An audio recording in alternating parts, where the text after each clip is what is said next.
Olá, queridos, graça e paz do Senhor Jesus. Aqui é o pastor José Alves e eu quero dar a você as boas-vindas ao nosso 7º e penúltimo vídeo para pequenos grupos da série Hábitos de uma Espiritualidade Saudável. Deus abençoe a sua vida e o nosso hábito de hoje é o hábito da comunhão. Muito bem, com o hábito da comunhão nós estamos falando sobre a importância de estarmos conectados uns com os outros, estarmos conectados com a família de Deus. Através do hábito da comunhão, nós podemos desenvolver relacionamentos cristãos de maneira mais profunda, mais intencional.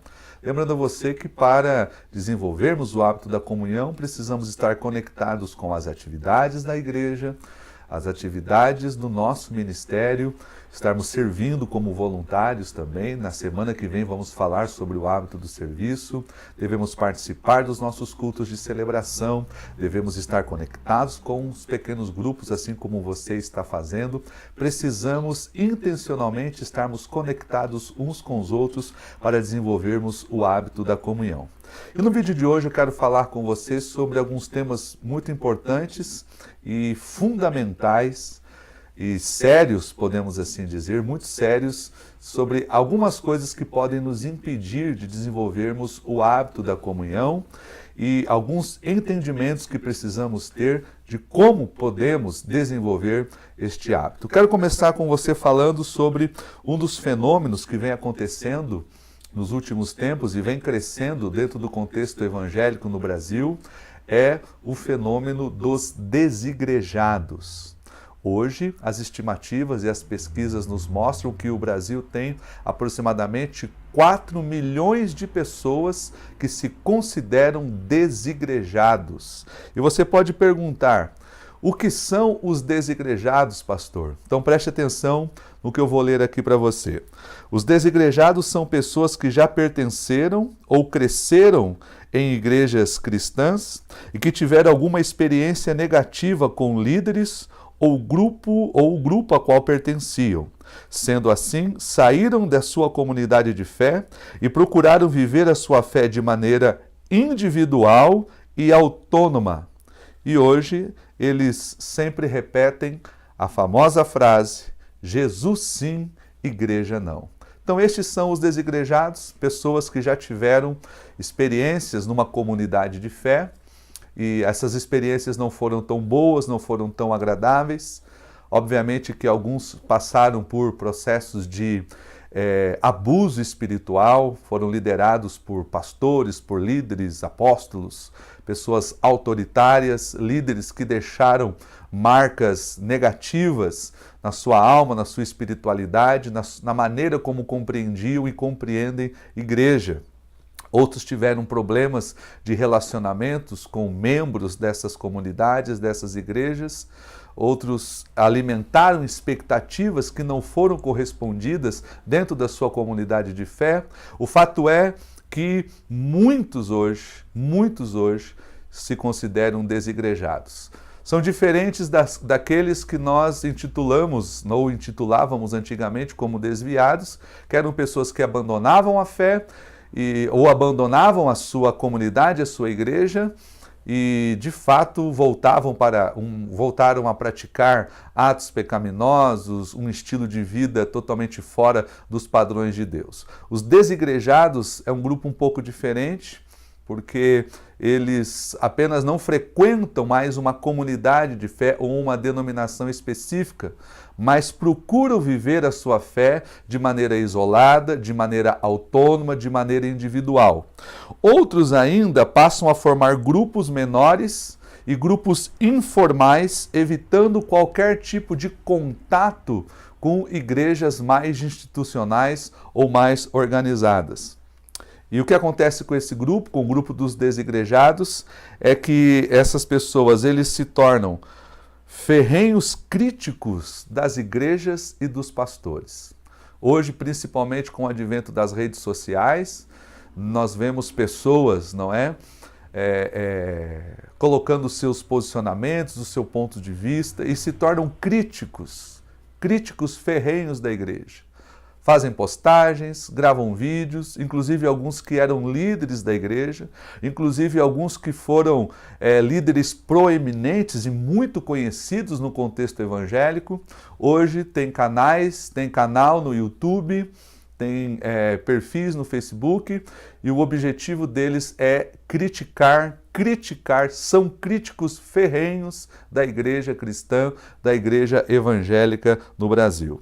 O problema é que as críticas dos desigrejados, na sua grande maioria, não têm como motivação trazer uma justiça bíblica. Não é? A crítica deles não é resultado de uma voz profética, mas a motivação da grande maioria dos desigrejados que hoje criticam as igrejas, a motivação é um coração magoado, rancoroso e ressentido. E se tem motivações que não resolvem em nada, queridos, uma tensão e um problema de relacionamento, é a mágoa, o rancor e o ressentimento. Mesmo porque pessoas feridas ferem. Preste bem atenção nisso. Pessoas feridas, elas jamais curam. Pessoas feridas jamais apresentam propostas de cura. Pessoas feridas apenas ferem. Jesus disse que a boca do indivíduo fala daquilo que o seu coração está cheio. Se o nosso coração estiver cheio da presença de Deus, aquilo que pronunciamos, mesmo que sejam palavras até duras, mas são palavras que são ditas em amor. E palavras duras ditas em amor, elas têm poder para curar. Mas palavras duras ditas por uma motivação doentia, como é o rancor, o ressentimento e a amargura, ela não vai trazer cura, ela vai produzir inclusive mais doença. Então essas pessoas, não é, ressentidas, magoadas e rancorosas, elas se reúnem em grupos menores. E esse não é um ambiente que traz cura. É um ambiente que, ao invés de curar, adoece cada vez mais aqueles que estão participando deste ambiente, porque ali eles estão apenas alimentando as mágoas, os rancores e os ressentimentos uns dos outros. Então nós precisamos tomar muito cuidado para não nos tornarmos esse tipo de pessoa. Pessoas que estão magoadas com instituições, magoadas com líderes, magoadas com as suas denominações, e acabamos muitas vezes perdendo o discernimento e prestando um desserviço ao reino de Deus. E um ambiente adoecido como esse, consequentemente, acaba não tendo nenhuma proposta de uma igreja ou de uma comunidade mais saudável. Então o que acontece? Os desigrejados estão formando igrejas de desigrejados, de ressentidos e de pessoas magoadas. Então, diante disso, eu e você precisamos entender que o hábito da comunhão é um desafio, principalmente para o mundo individualista e egoísta ao qual nós estamos vivendo. Então eu quero trazer para você hoje 4 princípios para mim, para você, para todos nós entendermos, princípios que nós precisamos entender para desenvolver o hábito da comunhão. E em todos esses princípios eu quero usar a palavra de Deus para respaldar aquilo que eu vou dizer. O primeiro princípio é: eu e você precisamos entender que a igreja não é um lugar onde vamos, mas uma família a qual pertencemos. Esse é um princípio que eu e você precisamos entender para desenvolver o hábito da comunhão. Muitas pessoas, elas não conseguem ter conexão, se conectar com a igreja, se conectar com o povo de Deus, porque muitas pessoas olham a igreja apenas como um lugar para onde vão, e não um povo e uma família a qual pertencem. Isso é típico da religiosidade que nós muitas vezes carregamos numa cultura onde entendemos igreja apenas como um espaço sagrado. Mas a Bíblia não diz que igreja é onde vamos. A Bíblia diz que igreja é quem nós somos, a família a qual nós pertencemos. E uma pessoa que ama a sua família sabe que no meio dos relacionamentos familiares, muitas vezes teremos momentos desafiadores, Obviamente que toda vez que um filho briga com o pai não manda o seu filho embora.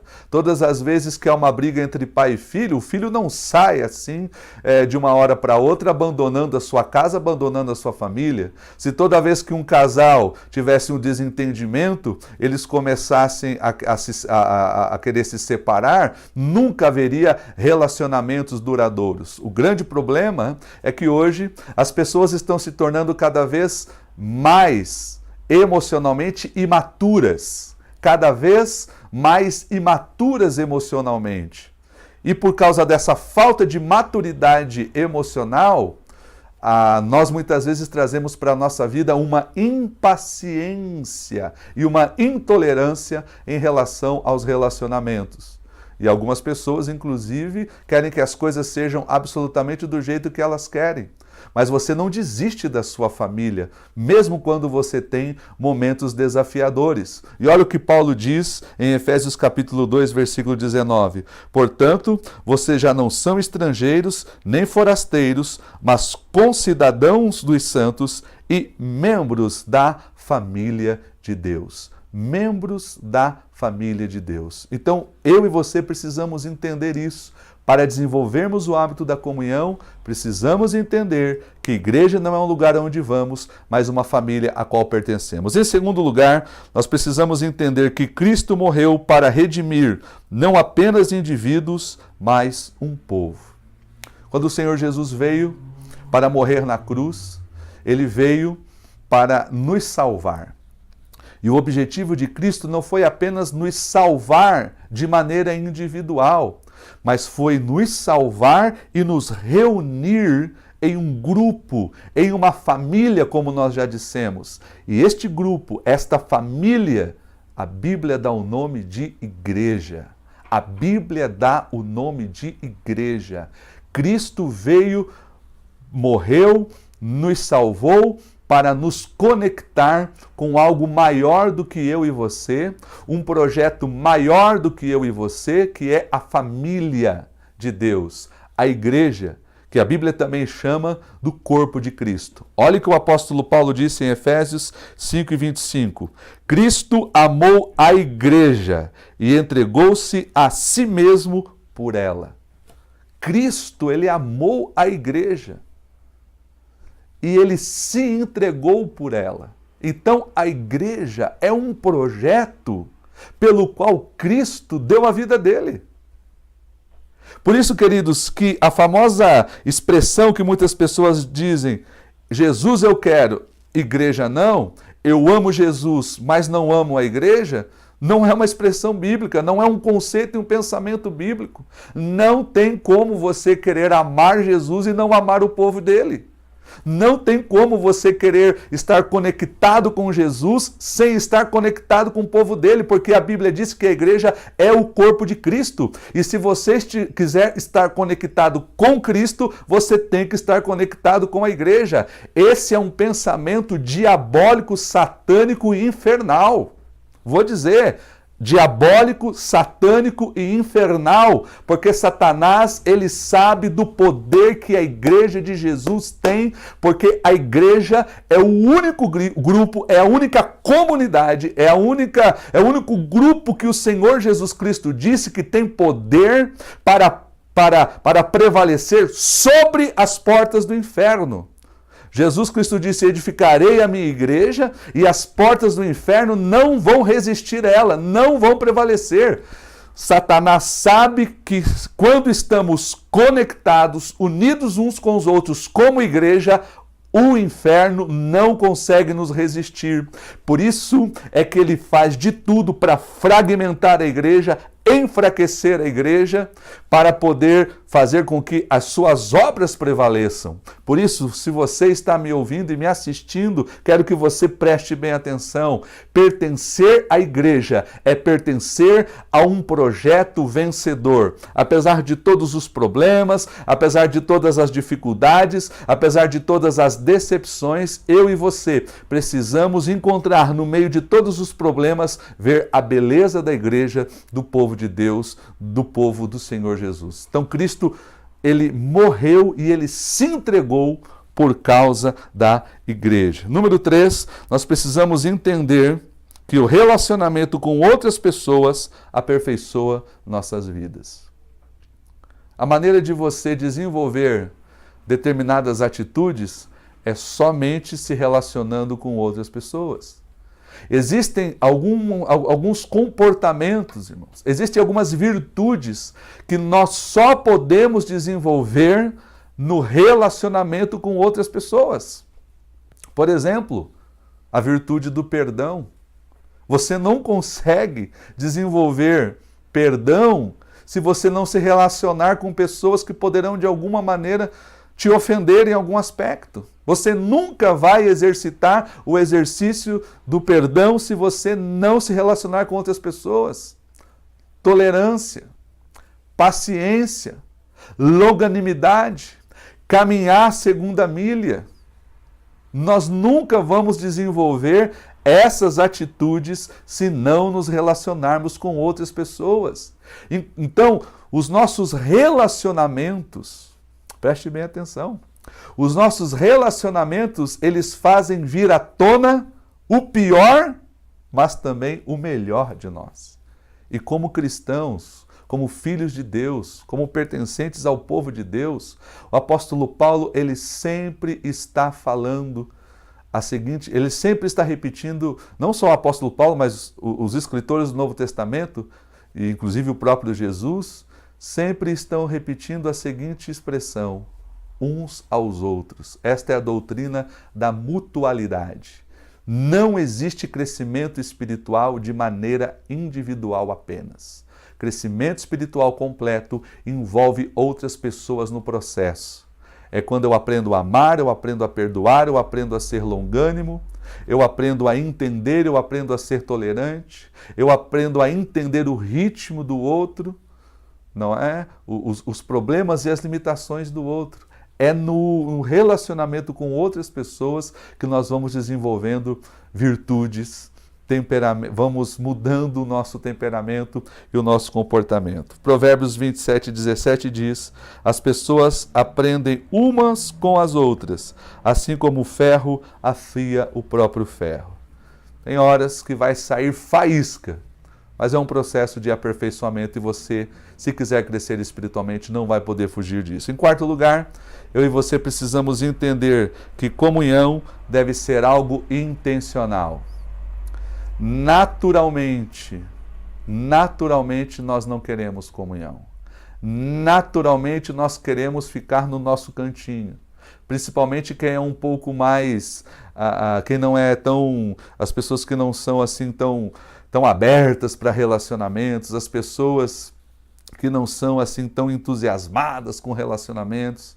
Aquelas pessoas que são mais discretas, que são mais quietinhas, pessoas que talvez tenham um temperamento um pouco mais fleumático, gosta de ficar na dele, não gosta de falar muito, gosta de passar despercebido. A tendência é querermos nos isolar, ficarmos ali no nosso cantinho, não querer se envolver, não querer se relacionar muito, porque eu tenho medo de me magoar, já me relacionei muito com as pessoas e me magoei. Hoje há uma tendência hoje de muitas pessoas substituir relacionamento com outras pessoas por relacionamentos com animais. Cada vez mais as pessoas buscam bicho de estimação, substituir o relacionamento com outras pessoas com o seu bicho de estimação.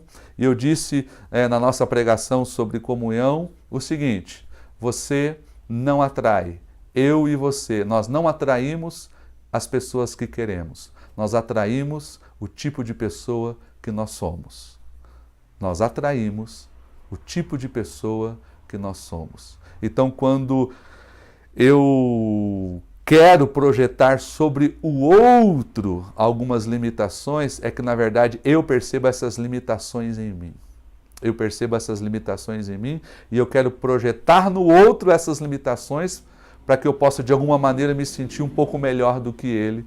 Muitas vezes o que eu não quero é reconhecer as minhas limitações relacionais. Então a gente tem que parar de ficar estigmatizando as outras pessoas e olhar para dentro de nós e ver como nós podemos melhorar nessa nossa relação. Então, comunhão deve ser algo intencional. Olha o que o Paulo disse em Filipenses capítulo 2, versículo 3 e 4. Nada façam por ambição egoísta ou por vaidade, mas humildemente considerem os outros superiores a si mesmo. Cada um cuide não somente dos seus interesses, mas também dos interesses dos outros. Aqui eu quero mostrar para você algumas coisas que Paulo está dizendo. Quando eu e você não queremos ter relacionamentos e comunhão com os filhos de Deus, com a família de Deus, quando não queremos estar conectados com a família da fé, Paulo está dizendo que nós somos ambiciosos e nós somos egoístas. Todo membro de igreja que não gosta de ter relacionamento com os filhos de Deus, com a sua comunidade de fé, é uma pessoa egoísta. É uma pessoa egoísta que pensa somente em si. Segundo lugar, toda pessoa que não quer ter comunhão com a família de Deus, mesmo que ele tenha uma pretensa humildade, no fundo, ele se julga superior aos outros. Eu sou uma pessoa tão boa que esses outros não merecem ter o meu relacionamento, não merecem ter a minha conexão. Em terceiro lugar, Paulo está dizendo que se eu não quero ter comunhão com a família de Deus, eu estou colocando sempre os meus interesses em primeiro lugar e não estou nem aí para os interesses dos outros. Paulo está escrevendo essa carta para uma igreja, a igreja de Filipos, em que os membros estavam tendo dificuldade de relacionamento uns com os outros. Então Paulo diz, se vocês continuarem assim, vocês são egoístas, vocês são orgulhosos e estão buscando apenas os seus próprios interesses. Por isso que a partir do versículo 5 ele diz, mas vocês precisam ter o mesmo sentimento que houve em Cristo Jesus, que sendo Deus, não se apegou a esse direito, mas esvaziou-se a si mesmo, assumindo a forma de servo, para servir as outras pessoas. Ok?